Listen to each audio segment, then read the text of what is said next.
Hey, it's me, your favorite Opus Dei conspiracy theorist, back with another Opus Dei deep dive video.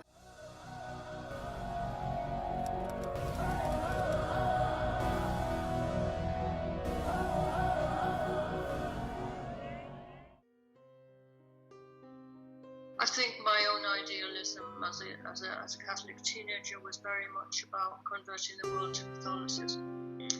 And Opus Dei presented itself to me as the most modern and vibrant way to go about that. Interesting. That's probably how I stayed in so long, because that ran deep, and also out of a sense of commitment and loyalty, even though at another level there were a lot of doubts being raised. And that's where the light bulbs went on and said, wait a minute, there's something profound here about the human mind and how we can be influenced consciously and unconsciously by people in our environment, especially authority figures we give credit to, the people we think are legitimate authority figures, but we gauge a lot by the people we're around who are in the same group, especially people, if we like them or we can identify with them, us, we're going to follow more often than not. So I think the numbers are about 2/3 of everybody will conform.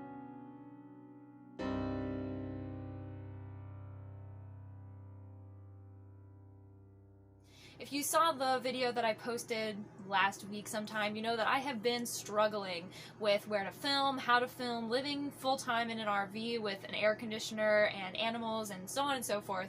And so I have moved myself to our little office in the back of the trailer. I've erected this lovely piece of blue fabric, which I inadvertently matched my outfit to, and I'm hoping that if I speak with a loud enough volume in my tone, I can try to drown out the sound of the air conditioner, which I am sure you are still going to be able to hear. I have lit myself as well as I can possibly light myself without lighting myself on fire, and we are just going to push ahead because you've got to be able to roll with the punches, and at this point I don't know what else to do. I can't lock myself away in a soundproof studio as much as I might like to. Before we get into the topic for today's video, which I am very excited to be presenting, I want to do a little bit of a show and tell for some of the resources that I've been using to formulate my opinion and deepen my understanding of Opus Dei. I think it's important, if you are really going to research something, that you not just limit yourself to the information that is out there for free on the internet. Not to say that there's anything wrong with that, because the internet is a wealth of information and you can find plenty, but I think you should be willing to have a little bit of skin in the game and put a little bit of money down, and that's what I've done. And I have these 3 books here that I've been going through.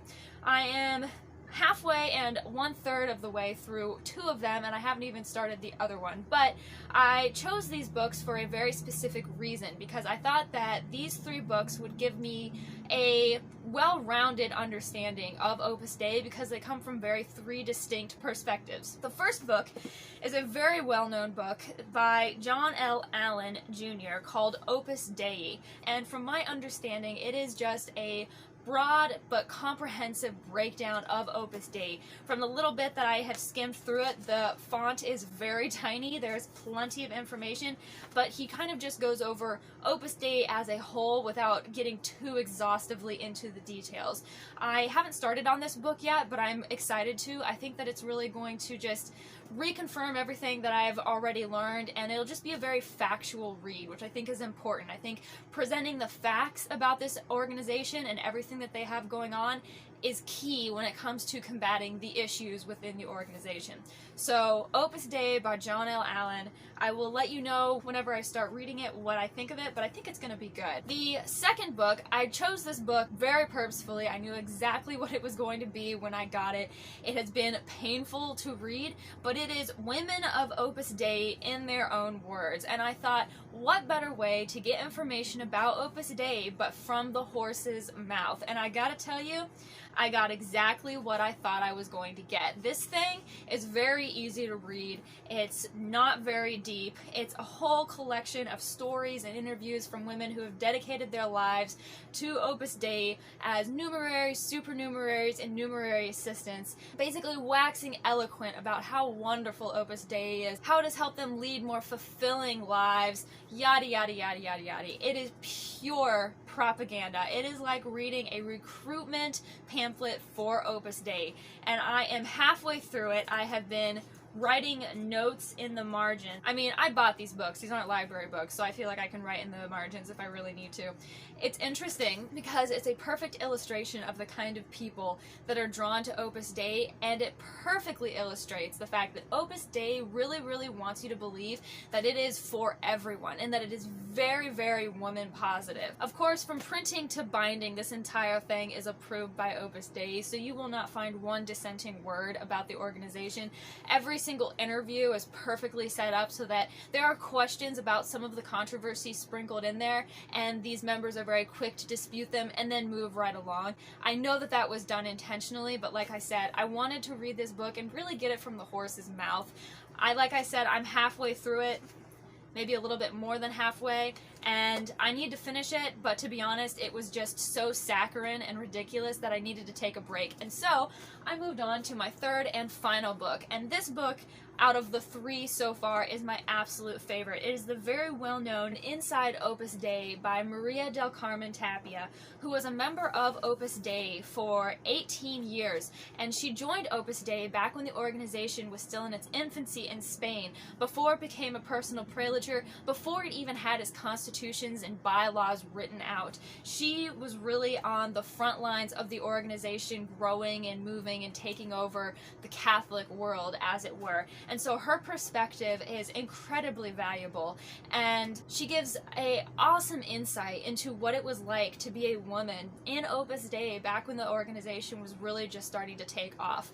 I am about a third of the way through it, and the only reason it's taking me as long as it is because the book is surprisingly readable is the fact that I have been taking the time to really make sure I digest. I've been highlighting things that have stuck out to me, not because I have any intention to really present the information at any point or another, but it's just that I want to make sure that I'm really digesting and integrating into my brain the things that she is saying. The book is incredibly well written, very, very easy to read, very interesting, and I highly recommend it. But these three books are the books that I have been reading, along with all of my internet research and the various sources, anonymous individuals that have been reaching out to me and talking to me. This is what I have been using to inform my opinion, and I think that it's really helped a lot. It has reconfirmed for me the things that I had already thought, and it has also just helped me deepen my understanding, which is important to me because I want to be able to make eloquent, well-informed videos for you guys, especially about something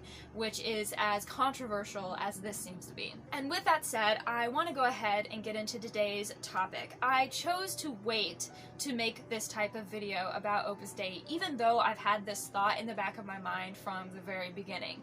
Opus Dei has been accused of being a cult by many, many people throughout the years, and they have refuted it time and time again, as they are wont to do. But I knew that eventually this was going to be something that I would be touching on, and I wanted to wait, kind of go over Opus Dei as a whole first, so that we could kind of get an understanding of what exactly it is that we're dealing with, what exactly Opus Dei is, how people feel about it, so on and so forth. And I think that we have done that to some degree, and that this is the right time to have this conversation, to ask ourselves whether or not Opus Dei is a cult. And based off of the information that I have, sources that I have, I think that we can form a very well-educated opinion on the matter. When I first started researching for this topic, I knew that I wanted to use some sort of model, and I had in my mind that I would use the BITE model, which is the most widely accepted model for breaking down and understanding and analyzing whether or not an organization, religious or otherwise, is in fact a cult. There are other models out there, more, but the BITE model is the most well-known and the most popular. It's actually an acronym that stands for Behavior Control, Information Control, Thought Control, and Emotion Control.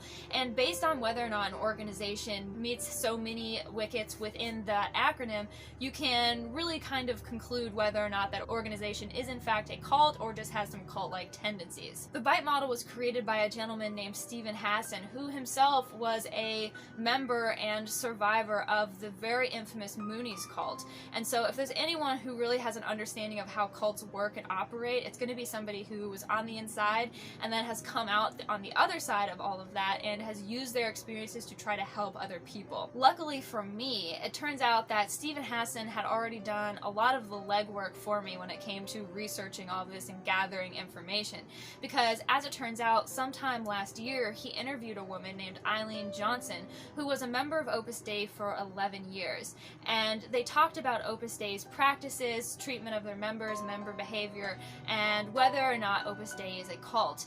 And the soundbite that you heard at the beginning of this video is actually a clip from one of those interviews, and I will link that and Steven Hassan's webpage down below, because I picked bits and pieces from that interview and from that webpage to present in this video. But I highly recommend that you go and watch the interview in its entirety and read through that webpage, because there is a wealth of information there that I knew I wouldn't have time to present all of in this video, and he does a really good job of making a very strong argument. I want to give just a brief overview of that interview between Steven Hassan and Eileen Johnson, and then we will go into some of the key points within the BITE model and how Opus Dei stacks up against them. So, as I already said, Eileen Johnson was a member of Opus Dei for 11 years. She claims that she was actually groomed by her French teacher, who befriended her and invited her to go to an international girls' conference in Manchester under the guise of improving her French. And Eileen really loved French. It was her absolute favorite language, and she was really excited about the opportunity to go somewhere with someone that she trusted and be in an environment where she could deepen her understanding of the language. Of course, little did she know at the time that her French teacher was in fact a member of Opus Dei, and that of course the retreat was an Opus Dei run event. It's interesting to note that the concept of grooming is usually applied to trafficking situations, but I don't think that it's entirely inaccurate in this situation either, because Eileen was purposefully targeted by someone that she trusted. The person got her to let her guard down, feel comfortable and relaxed, and then placed Eileen in an environment where she was primed for the picking to be recruited into Opus Dei. When all of this began, Eileen was just 17 years old, and when she was inevitably recruited into Opus Dei, first as a supernumerary but then eventually as a celibate numerary, Opus Dei told her not to tell her parents, which is something that we have heard from ex-members time and time again. Plenty of people have said that despite what Opus Dei says to the public, they are told not to tell their parents or to answer evasively any questions their families have about Opus Dei. She claims that Opus Dei uses coercion to encourage their members to embrace their vocation to the celibate numerary life, which is something that, again, we have seen time and time again, ex-members speaking out and saying that they were approached by these people within Opus Dei, telling them that they had a vocation to Opus Dei, and telling them that they had to answer the call, otherwise they would be sinning against God. Eileen said that she stuck with Opus Dei out of a sense of commitment and loyalty to Opus Dei ideals. She talks about Opus Dei's strong belief in blind obedience, which was actually a tenet of Escriva's and something that he talked about on more than one occasion. She cites the practice of having numeraries sleep on wooden planks in lieu of a mattress as very difficult and very real sleep deprivation. Eileen said in the interview that Opus Dei's lying to the public is one of the most harmful things about Opus Dei. She refers to a story about a former member of Opus Dei who had been a chauffeur for Escriva, and this is actually a story that I had found somewhere else while I was doing some research, but Eileen actually interviewed the man who went through all of this. It was a man named Miguel who was a member of Opus Dei, a personal chauffeur for Escriva for many years, knew him very well, and eventually he ended up leaving Opus Dei, got married, and had children. Tragically, his youngest daughter died in infancy, and when she did, 2 Opus Dei priests visited him at his home and told him that his daughter's death was God's punishment for him leaving Opus Dei. Eileen took this story and sent it to a Scottish newspaper, and when the headlines came out, Opus Dei issued a statement saying that it was a false story, basically calling Miguel a crazy liar. However, Miguel was able to prove that it happened because he knew the names of the 2 Opus Dei priests and the date and time that they had visited him. And from what we understand about Opus Dei's mode of operation and the strict control that they keep over their members, there's absolutely no way that Opus Dei did not know that those priests had visited him. In this case, they were caught in a very blatant and obvious lie, and it really makes you wonder how many other things they have lied about and have never gotten caught when it comes to their public relations and the information that they give out. It's also worth noting that distorting the truth and lying about factual events is nothing new for Opus Dei. Escriva himself liked to distort facts, especially scripture, so that he could use scripture verses in a way to manipulate the people following him and use them to kind of prop himself and what he was doing up. Opus Dei has also liked to lie about their history, and in the book by Tapia, there is a portion where she talks about when Opus Dei was writing Escriva's biographies and how they were only allowed to write about the good, positive things about Escriva and none of the negative things, of which there were several of note, but of course those were ignored and washed over in the interest of preserving the image of Opus Dei. And as we know very well from all of the research that we've done, the past videos, Opus Dei is very, very preoccupied with their public image. They want to ensure that they appear snow white and clean to the eyes of everyone, regardless of what is happening behind closed doors. Due to Opus Dei's gaslighting, Eileen began to suffer some pretty serious psychological distress. She went through a period of very serious depression while she was within Opus Dei, and so of course Opus Dei sent her to a psychologist. But it was an Opus Dei psychologist, and unfortunately the psychologist failed her absolutely miserably and violated several ethical guidelines while Eileen was under their care. Once again, Opus Dei places the health of the organization over the health of its individual members, and due to the isolation and information control that Opus Dei exercises over its members, Eileen believed that she was the problem and that she was the only one experiencing the things that she was going through, even though she now realizes, as most of us do, that she was in fact not the only one and that what she was experiencing is actually very, very common. This is classic gaslighting and classic manipulation, and it's a tactic that cults are very, very fond of using. Luckily, after 11 years, Eileen was able to leave Opus Dei and get the proper psychological help that she needed, and it seems from all intents and purposes that she is leading a very fulfilling and happy life. She has spoken at a few different conferences about her experience in Opus Dei and about cults, and she said at the beginning of her interview with Stephen Hassan that she is in the process of writing a book, which should be out within the next couple of years, and I know that I can say that I would be very interested in reading that if and when it does in fact come out. So that's just a little bit of an overview of the interview. Now let's get into the bite model and Opus Dei. We're going to go point by point, and I pulled these examples off of Stephen Hassan's webpage. So the first part of the bite model is behavior control, and there is the regulation of individuals' physical realities within Opus Dei, the where, how, and with whom the member lives and associates within Opus Dei centers, being encouraged to only have friends with people who might be recruited into Opus Dei, and then once those people are recruited, being told that they can no longer have friendships with these people because personal friendships within Opus Dei are absolutely forbidden.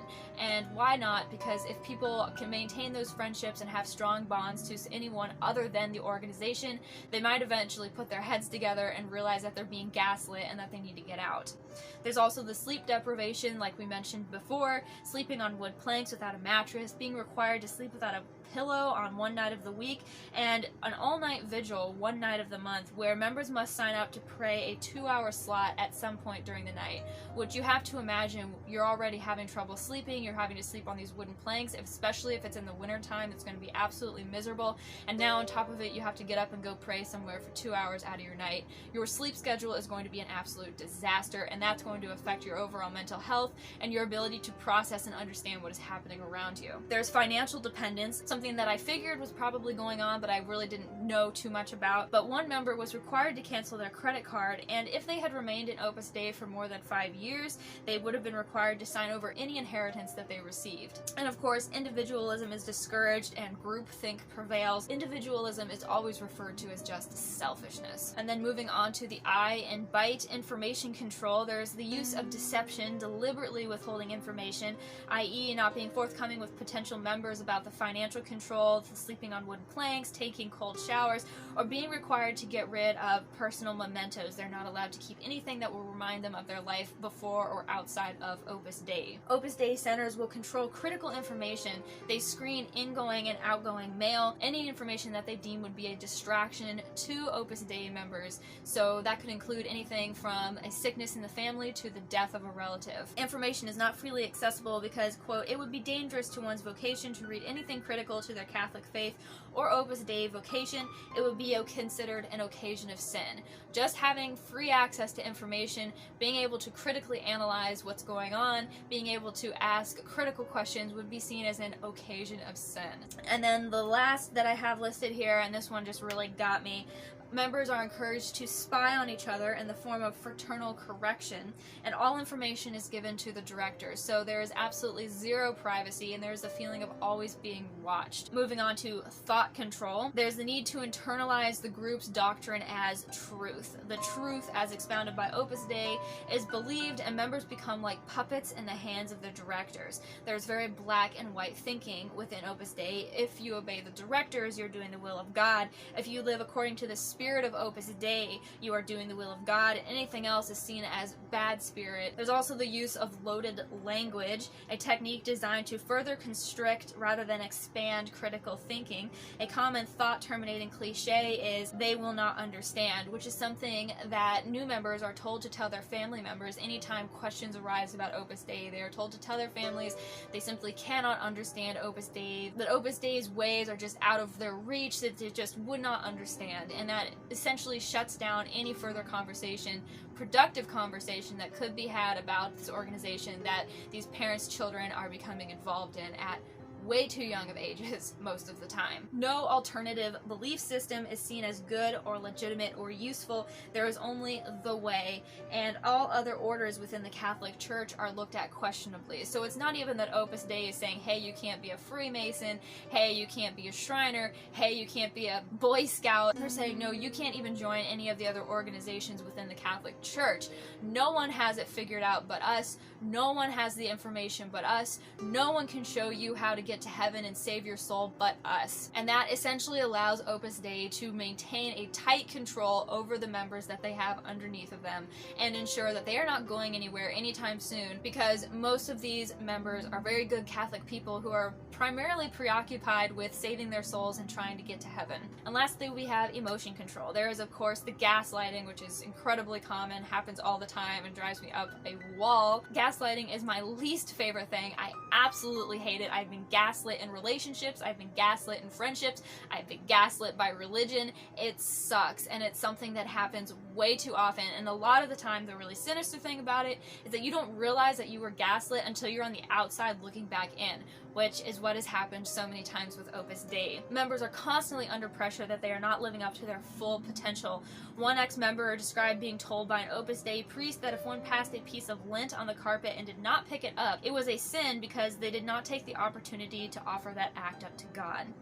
There's forced alienation from family. Members are forced to distance from blood relatives. They are told that, quote, Opus Dei is your family, and are made to feel guilty about spending time with blood relatives because it takes away time from their vocation and their real work and what they're doing that has real value within Opus Dei. Nothing else outside of Opus Dei matters. It is all about the organization. The organization is the pie in the sky, and everything else is inconsequential. I already mentioned once before that members are not allowed to keep any mementos or photos or anything to remind them of their past life or their life outside of Opus Dei. That is forced alienation from everything that made up who they were before Opus Dei came into their lives. And there is the excessive use of fear. Fear of thinking independently, fear of the quote-unquote outside world, because safety is inside Opus Dei, and the devil is always trying to tempt members through strangers on the outside world. The only safe, secure place is within Opus Dei. There is the fear of losing one's salvation constantly.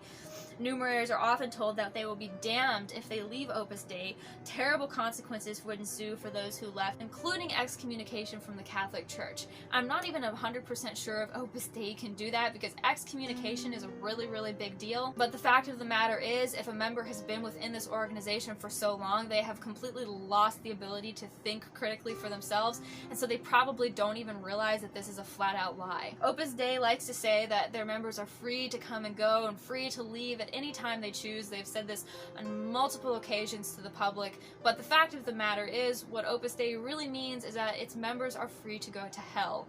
And if that doesn't speak volumes of the type of control that Opus Dei exercises over its members, then I don't know what does. So those are just a few examples of the BITE model and how it applies to Opus Dei. But like I said, there are many more on Stephen Hassan's website. And I think that all in all, when you look at the entirety of the picture of what Opus Dei is and everything that they do, everything that they require of their members, it's pretty difficult to deny the fact that there are some very strong cult-like tendencies within this organization.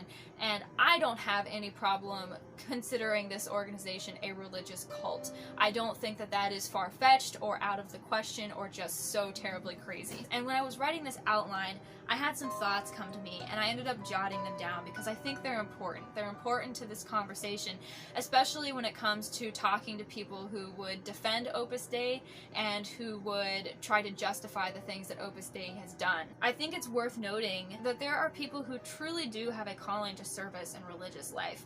They're called to deny themselves certain things in order to serve a particular religious ideal or deity. That does happen. That is not uncommon. However, this decision is usually made after that person has had a chance to thoroughly examine their life and whether or not it is the right choice. And they are always of legal age when they do so. Not only that, but they know going in what exactly it is that they're getting themselves into. If a woman joins a cloistered convent, she knows that she's going into an environment where she will have little to no contact with the outside world, including her family.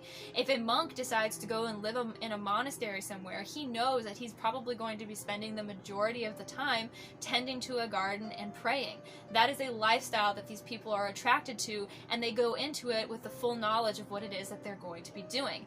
They have that information. Opus Dei is supposed to offer a way for ordinary people to live extraordinary lives while still living out in the world and having a regular existence. Yet time and time again, we see examples of Opus Dei placing insane restrictions on its members in order for this to be accomplished. Among its many other tactics, this is especially troubling to me because it shows a concentrated effort on Opus Dei's part to deprive its members of free will. Without the ability to truly exercise free will, a person's life and actions will be little better than those of a slave. And if Opus Dei truly wanted to lead people to heaven through ordinary life, surely it would recognize how important free will is in all of that. Of course, the obvious answer in all of this is that we know very well at this point that Opus Dei does not give two sticks about whether or not its members go to heaven. And that's not its mission whatsoever. That's just the front that it puts on so that it can carry on its actual intentions behind the scenes unencumbered and unbothered. There is this sort of unspoken understanding and respect that people have towards religious organizations, that there are things going on that are just beyond our ability to comprehend because of the nature of religion, and so we tend to not question those things too heavily until it's too late. I don't know why it is, but out of all of the videos that I have made about Opus Dei, the very first video that I ever made has done the best. And I don't know if it's the thumbnail or the title or what, but it has gotten the most views and the most attention and the most comments, the majority of which are in 100% support of what I am doing. But of course, sprinkled throughout there are people who are trying to defend Opus Dei and justify the organization's actions. It's interesting to me that those same people are not popping up in later videos that I've made about Opus Dei's human rights violations, its sex abuse crisis, or its very odd relationship with the Vatican. They're strangely silent in those situations, but they have plenty to say when I was pointing out problematic figures who have been in Opus Dei or giving a brief overview of Opus Dei. I've been called a conspiracy theorist for simply presenting facts. I've been told that I am lying and that the information that I am presenting is false, even though within the description of these videos, I always cite my sources. And I'm doing that very intentionally. I want people to go and click on those links and read those things for themselves. I want them to question things for themselves. I don't want anyone to take what I am saying at face value and just go on their merry way. Please do your own research and ask your own questions, because I think that's vitally important when it comes to educating people and helping people and getting people to wake up. Of course, I'm not making these videos with the intention of targeting current current members of Opus Dei. Based off of everything that we've gone over in this video, I understand that Opus Dei's control over the people who are going to be the loudest in support of the organization is such that those people are never going to see the light of day when it comes to any of this stuff. They will rationalize it or ignore it because that's the kind of environment that Opus Dei has created around these people. But I would be lying if I didn't acknowledge that it's a little bit frustrating to have somebody calling me a conspiracy theorist and a liar without taking into account where I'm getting my information and where that information came from to begin with, how it came into existence to begin with. And so that is it for this video. Is Opus Dei a cult? I would say yes. I think there's a very strong case to be made for that. There are organizations that have cult-like tendencies, and then there are organizations that are cults. And I think it's very important to be able to differentiate between the two. And in this case, in my opinion, Opus Dei is a religious cult, and I think that there are more and more people beginning to realize that. Stephen Hassan has picked up on that fact, Eileen Johnson is speaking out about that fact, and it'll be interesting to see over the next several years, I'm sure it'll take a very, very, very long time, just how this thing evolves and grows and how loud these voices speaking out about Opus Dei can get. I personally would really like to see a day of reckoning for Opus Dei, just for the sake of the victims and the people who have been put through some really horrific things as a result of their involvement. So that is it for now. Thank you so much for watching this video. I hope you enjoyed it. Please give it a thumbs up if you did, and subscribe if you haven't already. I really, really appreciate everybody's support. If you have any thoughts, leave a comment down below, or you can reach out to me. My email is in the description. I will keep you 100% anonymous. You can DM me, whatever the case may be. If you've had an experience with Opus Dei, or if you have a story, I would love to hear it. And if you don't want that story, never has to go any further than the two of us. Thank you so much for being here, everyone, and I hope that I will see you for the next video, whenever and wherever that may be. Bye, guys.